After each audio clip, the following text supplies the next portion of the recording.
So on this one, we're going to talk about bypassing the main relay that's located inside the ECU. So in SC300, 400, and Supra,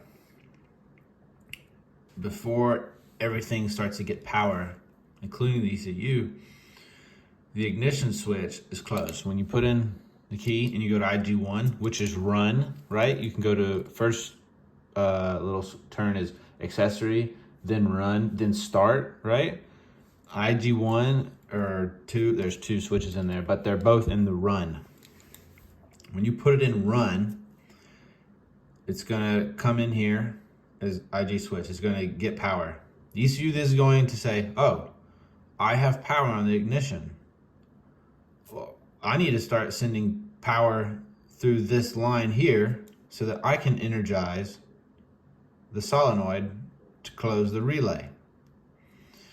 Okay, well, you need to get rid of this. This is going to take up, either you're going to make it work on a standalone with using aux inputs and analog inputs and aux outputs, or maybe a switch in, but you're taking up unneeded I/O.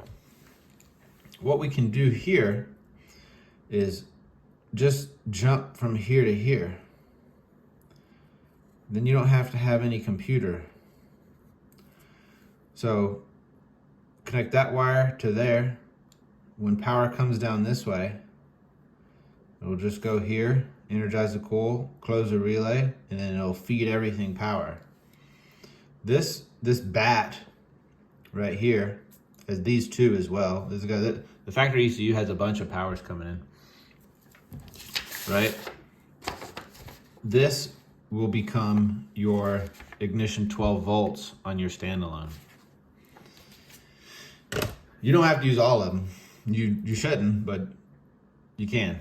Or they can go to other places, right? Like, hey, I want this one to go feed, my boost controller or whatever.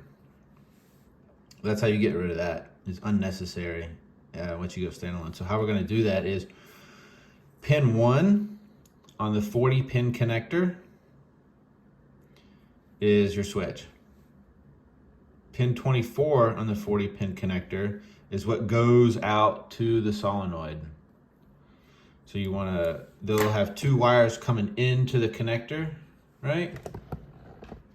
I got it right here, right? We'll have 2 wires coming in, ignition switch, and then m-rels down here somewhere. There'll be wires coming in, cut them, put them together, right? That's how you'll get that done.